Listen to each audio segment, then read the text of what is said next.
donc autour de ce point-là, en fait, ça rejoint une préoccupation des écolos radicaux, notamment les décroissants, mais pas que, ceux qui considèrent justement qu'il faut qu'un des problèmes du capitalisme, c'est le productivisme, c'est l'hyperactivité, et donc la proposition opposée ou extérieure consiste justement à dire qu'il faut ralentir la société, ralentir les rythmes extérieurs et ralentir les rythmes intérieurs aussi, et que c'est une façon aussi de retrouver l'essentiel en fait, l'essentiel, ça rejoint d'ailleurs les différentes philosophies d'Orient et d'Occident, hein, ralentir les rythmes, et si on ralentit nos rythmes, on va justement retrouver un nouveau sens à la vie, et le problème de l'hyperactivité, c'est que justement c'est une autre façon aussi d'oublier notre vide existentiel, on le compense par une hyperactivité. Pensez-vous que le besoin de consommation est là pour venir compenser les manques affectifs? Il y a un sociologue assez ancien qui s'appelle Veblen qui parle de consommation ostentatoire, et donc il a une approche sociologique et pas psychosociologique, mais enfin il y a des liens quand même, et son idée en tout cas, c'est le fait que plus on a des vides, enfin, non, lui il parle plutôt en termes de reconnaissance sociale, et donc en fait on consomme pour se montrer, de façon ostentatoire, pour compenser des manques de reconnaissance sociale, mais il y a une dimension aussi affective. Et la dimension affective derrière ce besoin ostentatoire, c'est le besoin de reconnaissance. Derrière le besoin de reconnaissance, ça rejoint aussi une critique qu'avait fait Christopher Lasch sur la société narcissique. Il estime que le capitalisme est fondé sur un besoin de reconnaissance, une pression à plus de narcissisme, et donc le narcissisme, qu'est-ce que c'est? Justement, c'est un besoin de reconnaissance, c'est un manque d'estime de soi, et donc une des solutions pour combler ce besoin, c'est de réussir à satisfaire son besoin d'estime de soi en déficience. Et derrière ce besoin d'estime de soi, en fait, il y a deux principes, on reviendra dessus tout à l'heure, deux besoins plus profonds, plus essentiels encore, c'est le besoin d'être aimé et le besoin d'être fort. Et donc la reconnaissance, c'est quoi finalement? C'est le fait qu'on reconnaisse ses propres compétences, donc on reconnaisse sa force, donc finalement d'aimer sa propre force. Et que celui qui aime sa force et ses compétences, il n'a plus besoin de se sentir reconnu parce qu'il s'estime, donc il n'a plus besoin de chercher la reconnaissance des autres.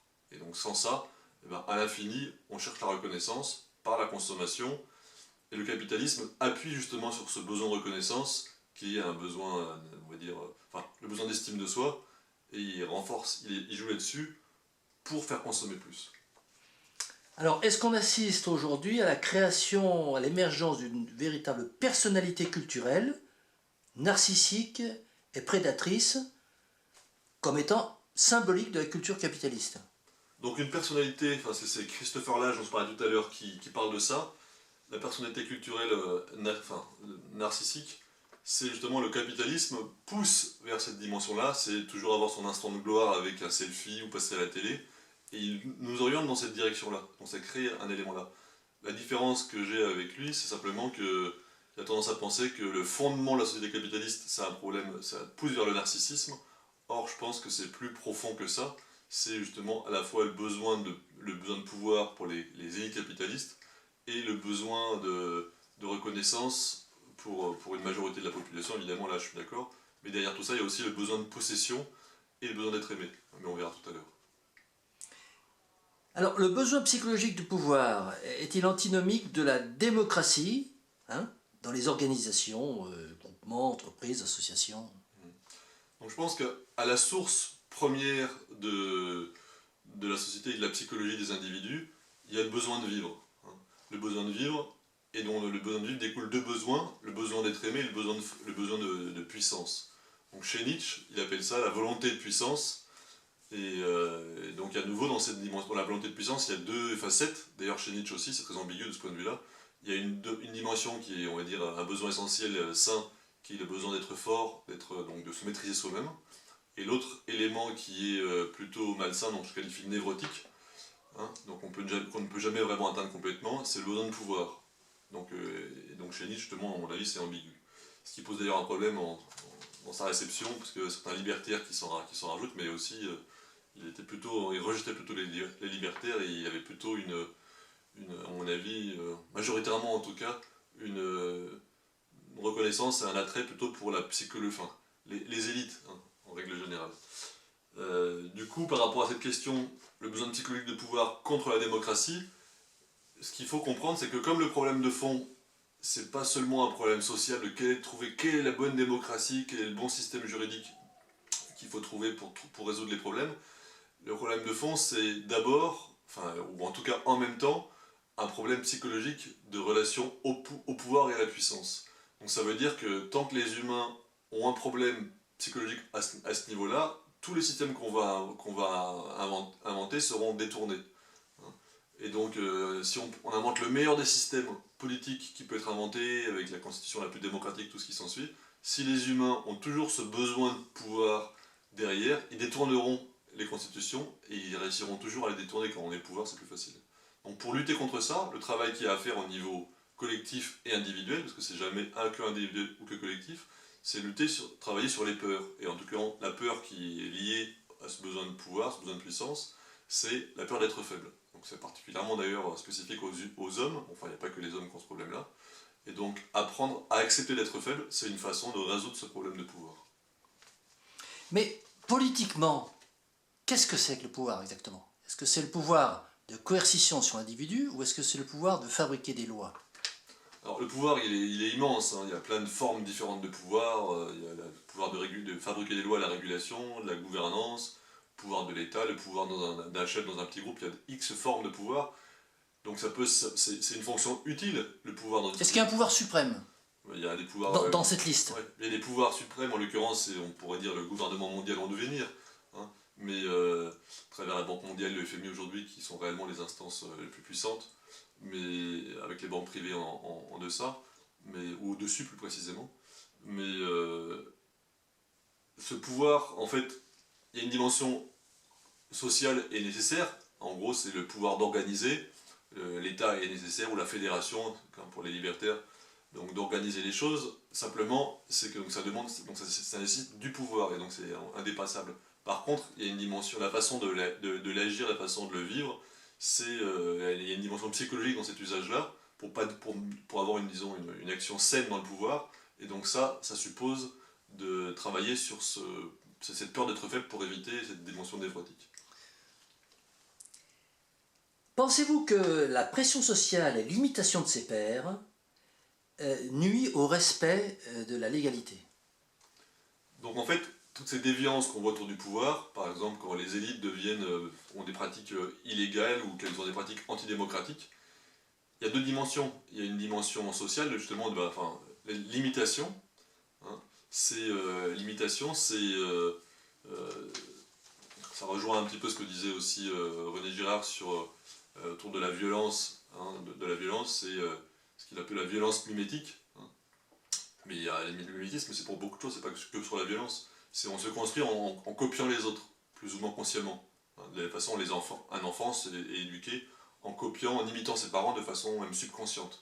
Donc les gouvernants, ou tous les individus, en particulier les gouvernants, qu'est-ce qui fait qu'ils ont certaines fois des pratiques illégales et qui reproduisent? On trouve des procès comme le procès Total, le procès l'Angola Gate, les procès contre Mitterrand, Chirac, Pasqua, etc., qu'ils arrivent à gagner en général, pour d'autres raisons qu'on ne développera pas ici, mais c'est aussi entre élites, ils se copient plus ou moins consciemment. Par exemple, dans les pratiques.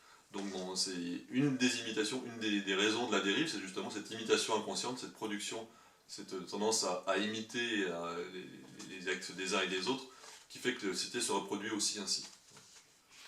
C'est une sorte d'habitus des élites, on pourrait dire, pour parler comme Bourdieu.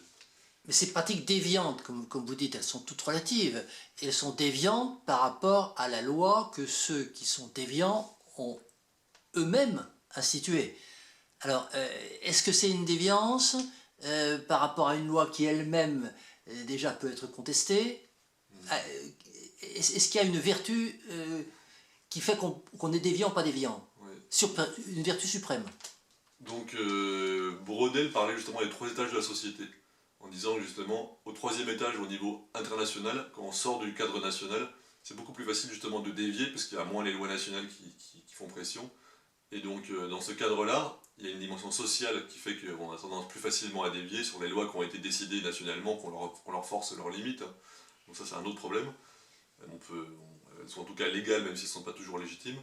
Mais il y a des moments où justement, c'est les élites nationales, quand elles agissent au niveau international, ou même quand elles sont déjà au sommet de l'État, parce qu'elles ont tendance à considérer qu'elles sont au-dessus des lois, puisqu'elles sont justement des élites.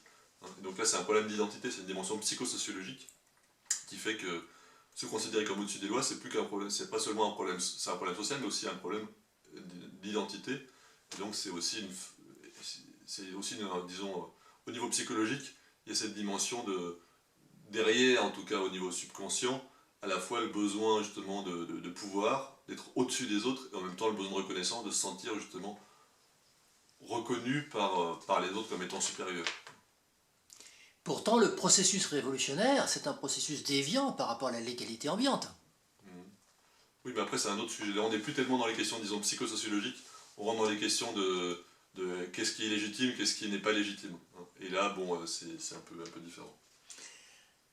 Alors, est-ce que la soumission psychosociologique à l'autorité, que vous constatez, que vous dénoncez, joue contre la démocratie? Comment joue-t-elle contre la démocratie? Effectivement, il y a une dimension, c'est ce que disait la Boétie avec les servitudes volontaires, il y a une dimension comment je dirais, de soumission à l'autorité. Parce qu'on est quand même majoritairement les plus nombreux. Quand on commence à accepter le pouvoir d'un tyran ou autre, il suffirait que tout le monde se soulève et puis en 5 minutes c'est réglé.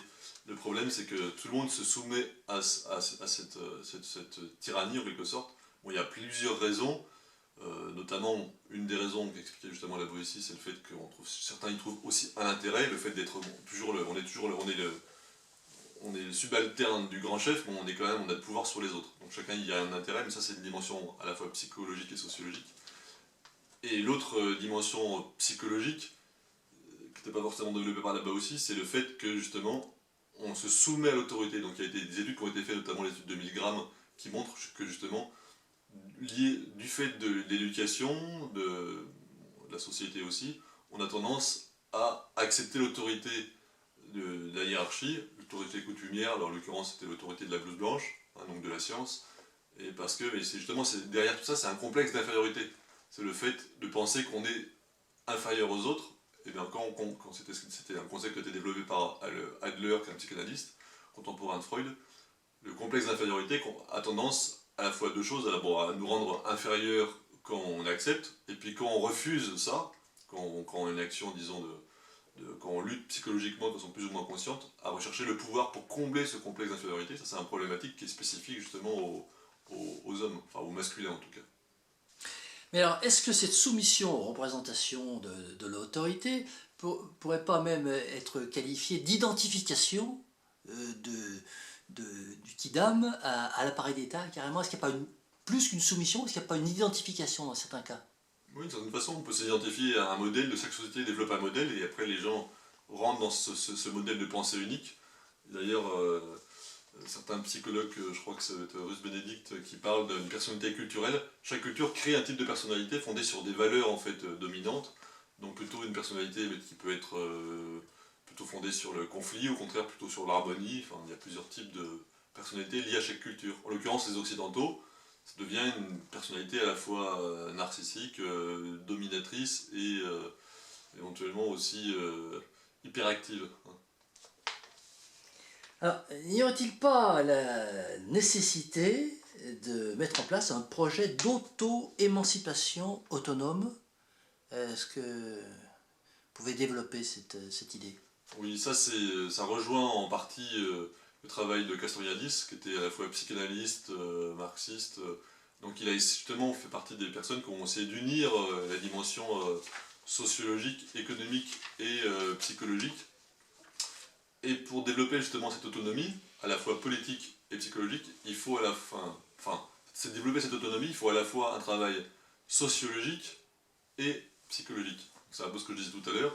Sociologiquement, ça veut dire qu'il faut une société qui soit fondée sur l'autonomie, sur la subsidiarité, donc sur le fait qu'on ne dépende pas d'un État, mais qu'on retrouve une autonomie au niveau des villes, des régions, et après seulement nationale, voire internationale.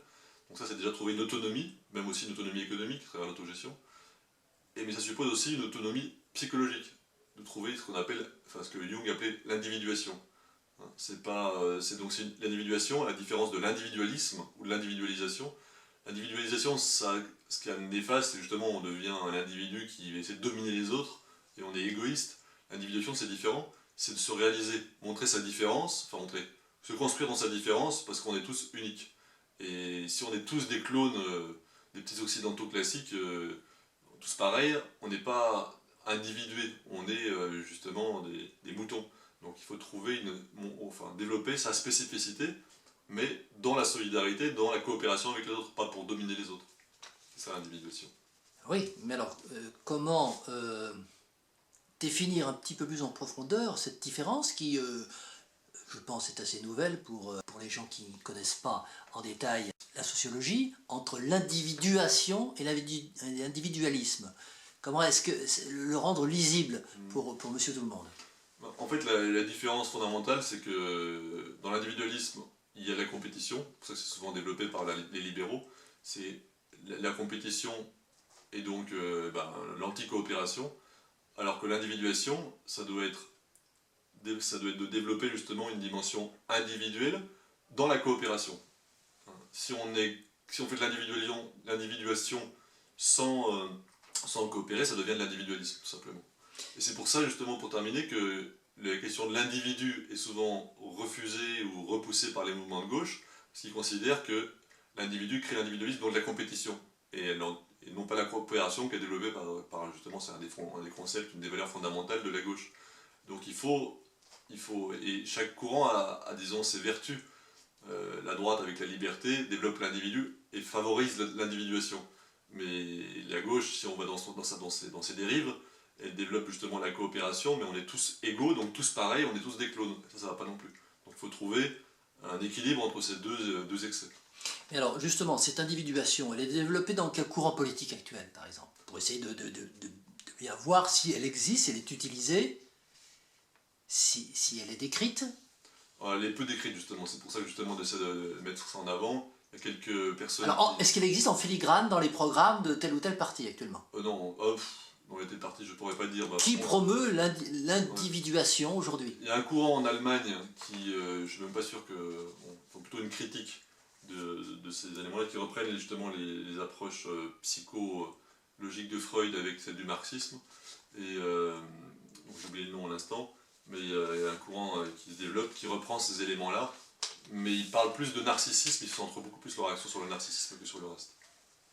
Donc l'individuation, elle est à créer. Anselm Japp en France qui parle de ça, qui est donc le courant allemand, c'est le courant crisis. Voilà. Mais voilà, ça reste encore minoritaire en France. À votre avis, est-ce qu'un changement de société, tel que vous l'appelez de vos voeux, suppose une mutation anthropologique profonde? Oui, parce que quand on dit anthropologique, ça veut dire changer la vision de l'homme, mais la vision de la société.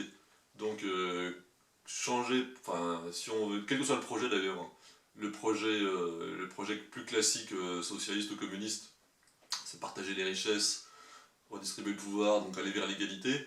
Donc ça suppose déjà aussi de changer la vision de ce qu'est l'individu aujourd'hui. Donc l'individu dans un système capitaliste, c'est un individu fondé sur l'individualisme.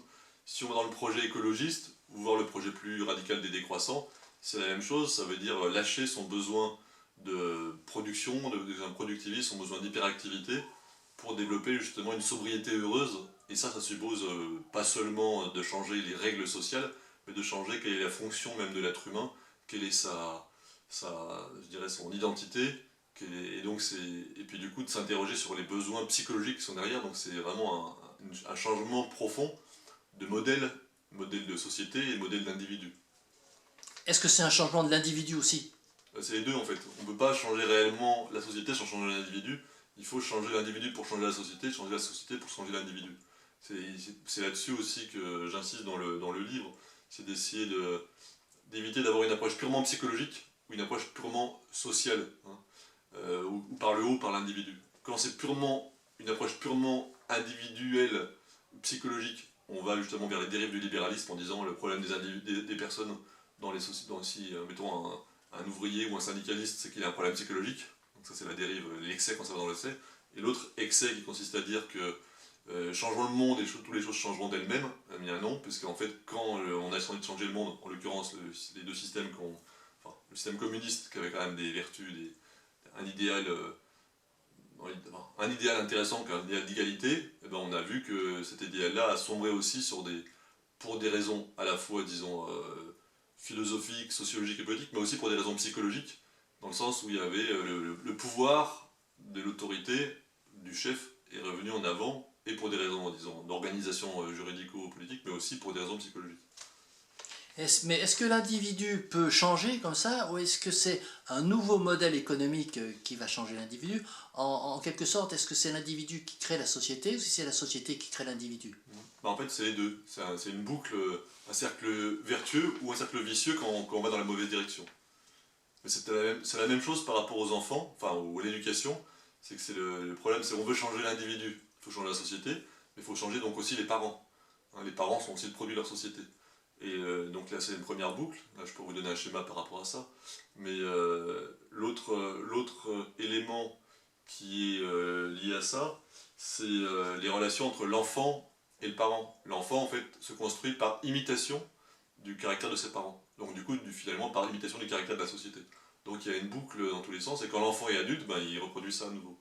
Donc, il y a la dimension de l'imitation. Il faut donc changer son caractère quand on est parent pour réussir à changer le caractère de son enfant. Donc si on veut changer la société. C'est à la fois un travail individuel et un travail collectif.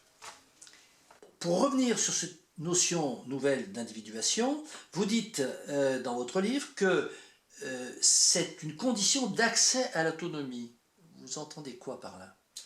L'autonomie, c'est une autonomie à la fois économique, écologique, politique, à tous les niveaux. Il faut à la fois trouver l'équilibre entre l'autonomie et qui peut amener vers l'individualisme ou l'égoïsme, et en même temps la coopération avec l'extérieur, donc au niveau d'une ville, d'une région, nationalement ou internationalement. Donc il y a trouvé deux concepts à concilier, ou deux directions à concilier, qui sont l'autonomie et la coopération. Et un des éléments pour atteindre ces deux directions, il faut aussi psychologiquement travailler là-dessus, c'est-à-dire développer une autonomie psychologique, donc une individuation, c'est-à-dire devenir un autonomie autonome, responsable qui ne dépend pas de ses parents, de l'autorité, qui n'est pas soumis à l'autorité, et en même temps développer une capacité à coopérer, donc une fraternité avec les autres.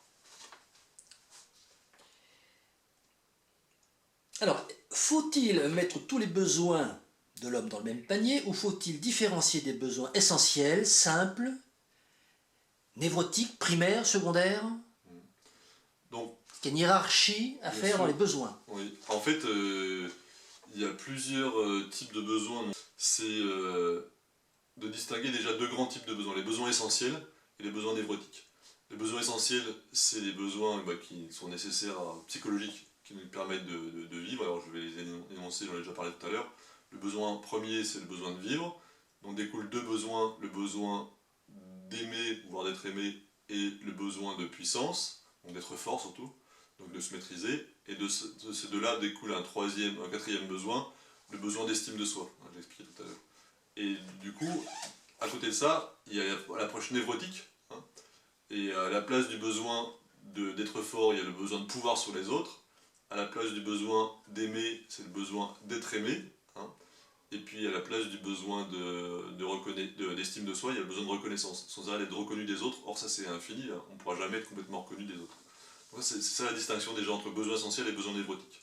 Il y a plein d'autres besoins névrotiques qui sont qu'on n'a pas évoqués, notamment donc, dans les besoins névrotiques. Bon, les besoins névrotiques en fait c'est la dimension disons pathologique des besoins essentiels, et les besoins névrotiques en particulier se combinent.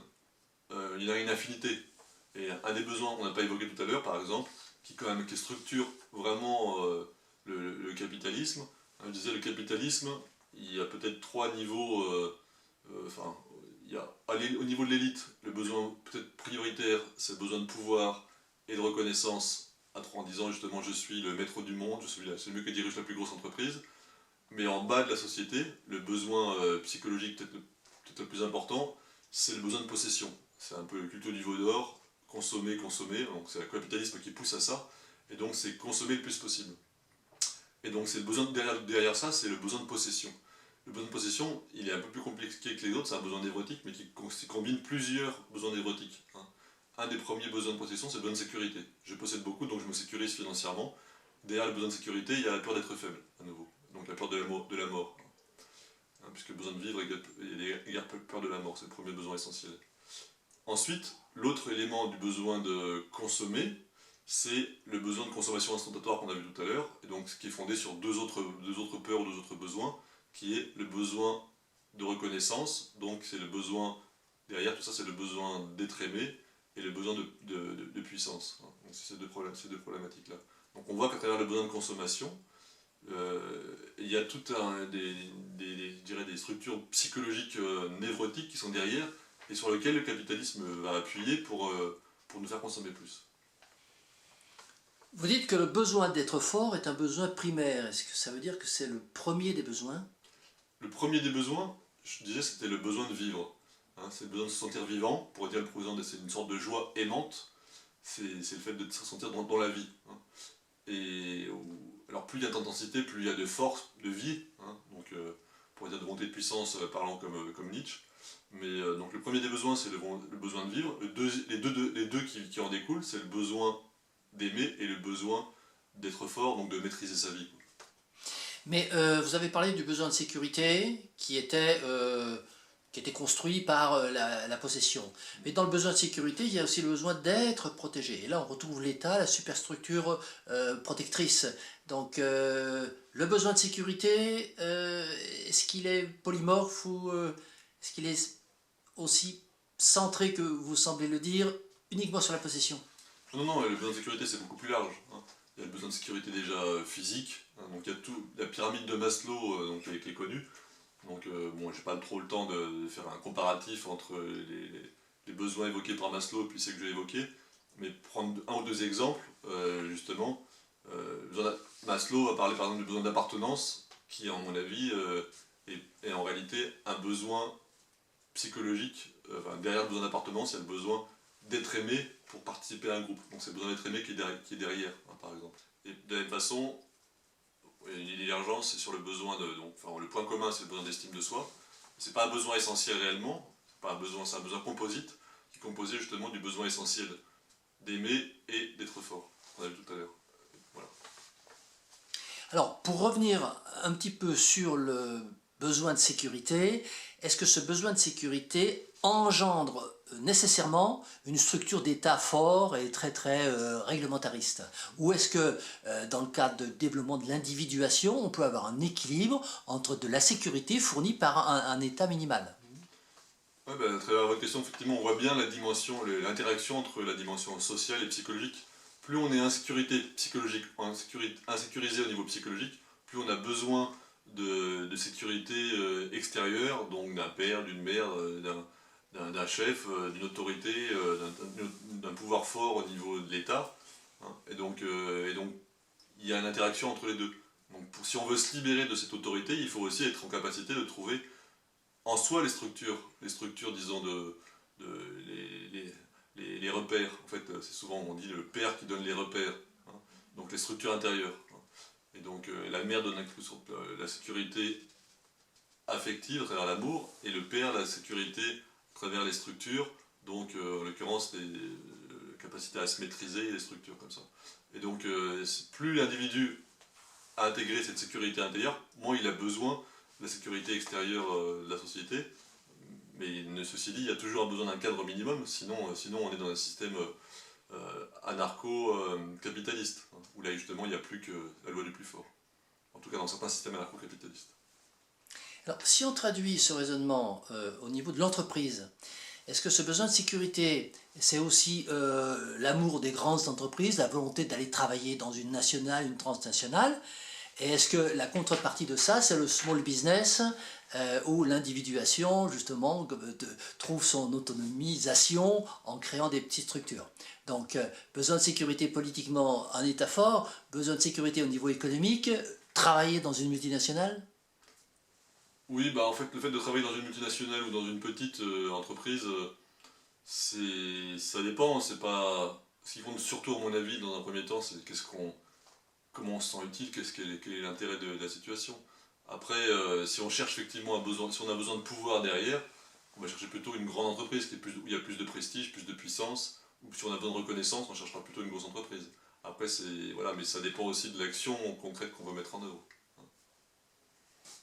Alors, psychologiquement, comment mettre en œuvre des solutions pour s'émanciper de cette dépendance au capitalisme? Donc en fait, il y a des solutions individuelles de nature psychologique et des solutions collectives de nature, disons, plus sociale. Et donc les solutions sociales, il y en a plein, il faut les mettre en œuvre, mais donc je ne vais pas trop les développer ici. Par contre, au niveau psychologique, le travail, en fait, c'est un travail, il y a deux approches, une approche plus constructive et une approche plus, on va dire, déconstructive. Donc l'approche déconstructive, c'est plutôt une approche autour du lâcher-prise. Et si on prend l'exemple par rapport au pouvoir, c'est accepter sa peur d'être faible. Et donc, et du coup, si on accepte sa peur d'être faible, on aura moins besoin, de façon compulsive, de façon inconsciente, subconsciente, de dominer.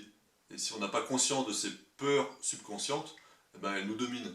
C'est en ce sens-là que c'est ce qu'on trouve dans beaucoup d'associations, beaucoup d'entreprises, où les gens cherchent à dominer parce qu'ils ont peur d'être faibles. C'est un premier élément. Donc il faut observer ces peurs. Donc l'autre peur, par exemple, c'est la peur de ne pas être reconnu. Donc il faut accepter ça, pour développer la version constructive, en fait, la force, la capacité d'humilité, il faut accepter de ne pas être reconnu. Donc voilà, ça c'est un élément. Puis dernière, la même chose, c'est pour l'autre besoin essentiel, c'est le besoin, alors peut-être un truc important que je n'ai pas précisé, souvent je disais être aimé et aimer.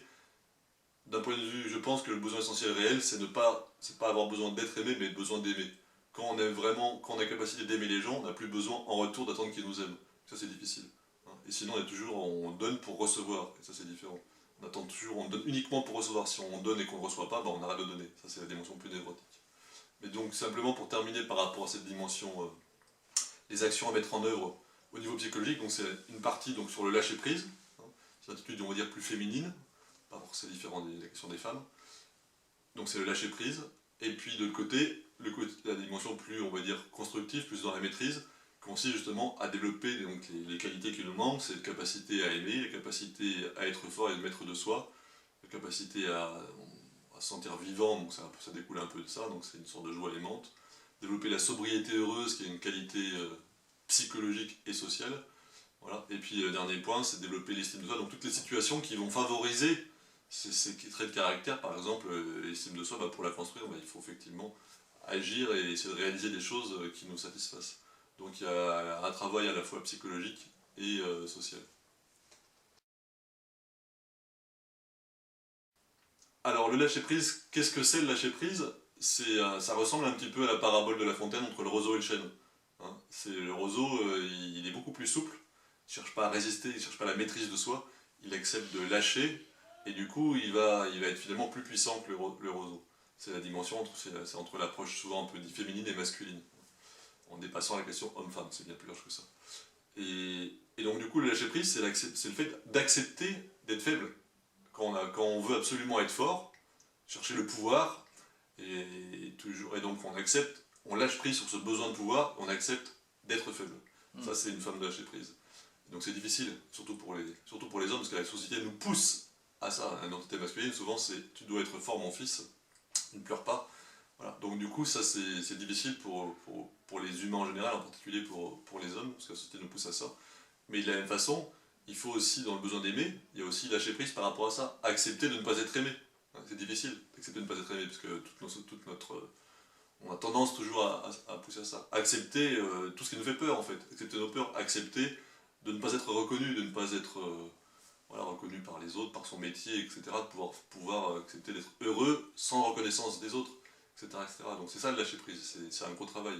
Et ça peut se faire à un niveau individuel, mais ça sera renforcé si la société change. Si la société pousse au contraire à la reconnaissance, amour, gloire et beauté, le pouvoir, etc., c'est encore plus difficile pour les individus de l'accepter.